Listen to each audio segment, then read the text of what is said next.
सलाम नमस्कार दोस्तों, स्वागत है आपका आपके अपने YouTube चैनल पाठशाला यूपीएससी में। मैं अली सर आज के टॉपिक में लेकर के आया हूं जो हमारी इंडियन पॉलिटी की सीरीज चल रही है, उसमें हाई कोर्ट के बारे में हम डिस्कस करेंगे। प्रीवियस वीडियो में हम गवर्नर ऑफ जो स्टेट के बारे में डिस्कस कर चुके हैं, सुप्रीम कोर्ट्स के बारे में डिस्कस कर चुके हैं। तो अब बात करेंगे आज के वीडियो में हाई कोर्ट के बारे में। देखिए, जैसे कि सभी स्टेटों में एक हाई कोर्ट होता है, जैसे कि इंडिया के अंदर एक सुप्रीम कोर्ट होता है, वैसे ही हर एक स्टेट के लिए एक हाई कोर्ट होता है। वीडियो शुरू करने से पहले दोस्तों, अगर आपने हमारे चैनल को पहली बार विजिट किया है तो कृपया चैनल को सब्सक्राइब कर दीजिए, साथ ही बेल आइकन को भी प्रेस कर दीजिए ताकि जब भी मैं कोई वीडियो डालूं तो सबसे पहले वीडियो अपडेट आपके पास पहुंचे। चलिए शुरू करते हैं आज का हमारा टॉपिक, हाई कोर्ट्स। देखिए, हाई कोर्ट जो है बेसिकली हर एक स्टेट के पास एक अपना हाई कोर्ट होना चाहिए, ये कॉन्स्टिट्यूशन में दिया गया है।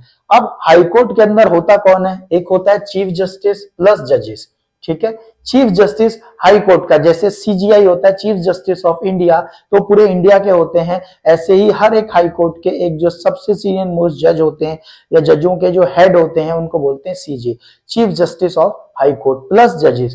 Constitution does not specify the strength of high court. Basically भारतीय संविधान के अंदर ये नहीं लिखा हुआ है कहीं भी कि हाई कोर्ट के अंदर इतने जजेस होने चाहिए या मिनिमम इतने होने चाहिए, मैक्सिमम इतने होने चाहिए, ठीक है। अब कॉन्स्टिट्यूशन कहता है, कॉन्स्टिट्यूशन ने कहा स्टेट के अंदर एक हाई कोर्ट होना जरूरी है।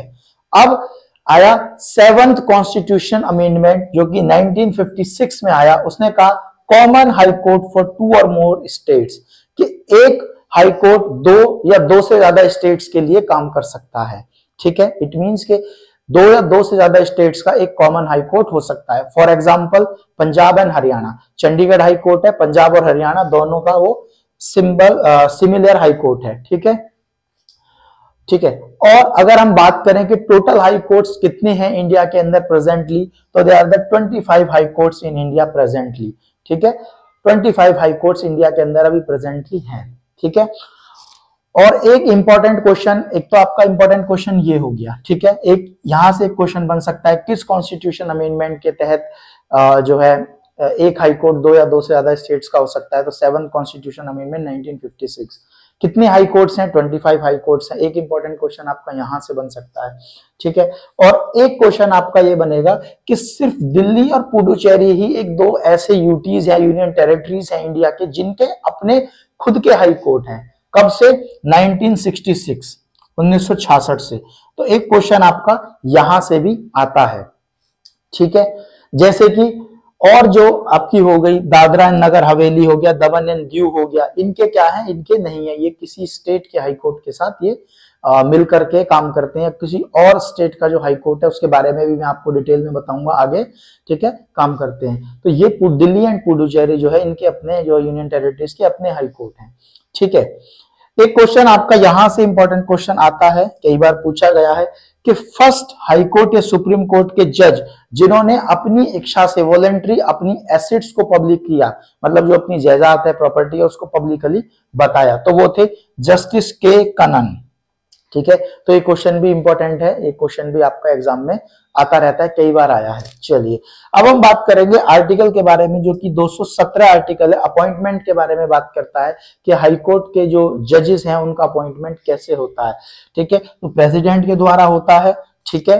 और सीजे जो चीफ जस्टिस होता है हाई कोर्ट का, उसका अपॉइंटमेंट कैसे होता है कि सबसे पहले वो सीजीआई से कंसल्ट करते हैं, जो चीफ जस्टिस ऑफ इंडिया का कंसल्टेशन होता है, और गवर्नर ऑफ अ स्टेट का कंसल्टेशन होता है, तब जाकर के सीजीआई जो होता है CJ of high court, chief justice of high court का अपॉइंटमेंट होता है। इसके बारे में बाद में बात करेंगे क्वालिफिकेशन की। नेक्स्ट बात करेंगे क्वालिफिकेशन की, तो सबसे पहले सिटीजन ऑफ इंडिया होना चाहिए, और उसके बाद एडवोकेट होना चाहिए हाई कोर्ट के अंदर कम से कम 10 साल के लिए, या जुडिशियल ऑफिस में काम किया है हाई कोर्ट के 10 साल के लिए, तो वो पर्सन क्या है? हाई कोर्ट के जो जज के लिए एलिजिबल है, ठीक है। ये क्वालिफिकेशन है। ओथ की बात करेंगे तो गवर्नर ऑफ स्टेट जो है वो जो शपथ दिलाते हैं, ठीक है। टेन्योर ये है कि जब तक उनकी 62 साल की एज नहीं हो जाती, जब तक वो अपनी सीट पे बने रहते हैं, ठीक है।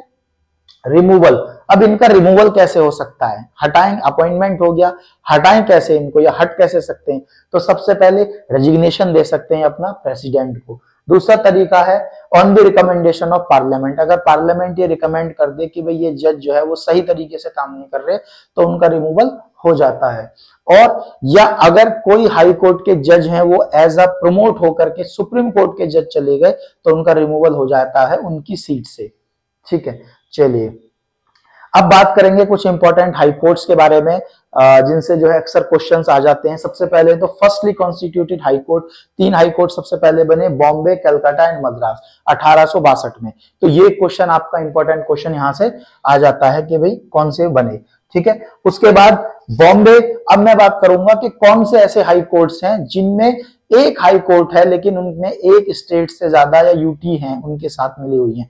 ठीक है, बाकी जो इंडिपेंडेंट हैं जिनका अपना स्टेट है, अपना ही हाई कोर्ट है, single state single high court, उनके बारे में मैं नहीं बता रहा हूं आपको क्योंकि ज्यादा जो क्वेश्चन आता है वो इन्हीं से आता है कि कौन से ऐसे हाई कोर्ट्स हैं।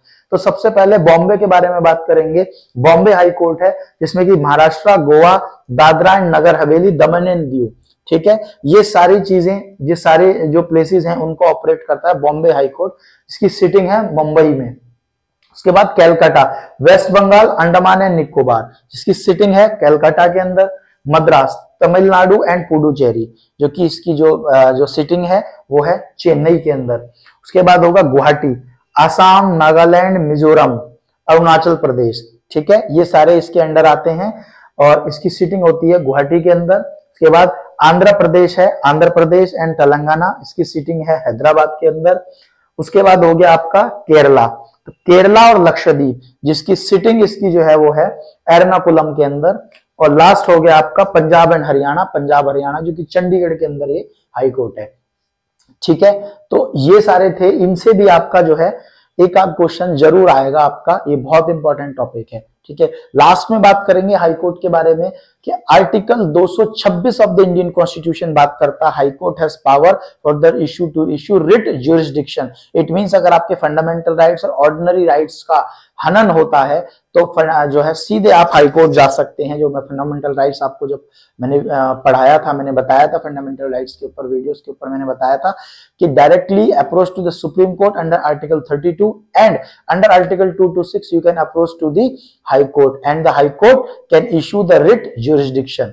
ठीक है, और एक और इंपॉर्टेंट चीज है जो कि हाई कोर्ट और सुप्रीम कोर्ट में डिफरेंशिएट करती है, it means he does not have the, high court does not have the advisory power as a case of supreme court. जैसे कि सुप्रीम कोर्ट के पास एडवाइजरी ज्यूरिसडिक्शन है या एडवाइजरी पावर है, इट मींस कि जो है राष्ट्रपति जब चाहे सुप्रीम कोर्ट से किसी भी मैटर पे कंसल्ट कर सकता है, लेकिन वो उसकी मर्जी है कि उस एडवाइस को वो एक्सेप्ट करे या ना करे, इट मींस उसे माने या ना माने, लेकिन हाई कोर्ट को ऐसी कोई पावर नहीं है। ठीक है, तो दोस्तों ये था हमारा आज का लेक्चर हाई कोर्ट के ऊपर, जिसमें सारे, आई होप मैंने सारी चीजें जो है, सारे जो इंपॉर्टेंट टॉपिक्स हैं, इंपॉर्टेंट क्वेश्चंस यहाँ से बन सकते हैं वो सब क्लियर कर दिए।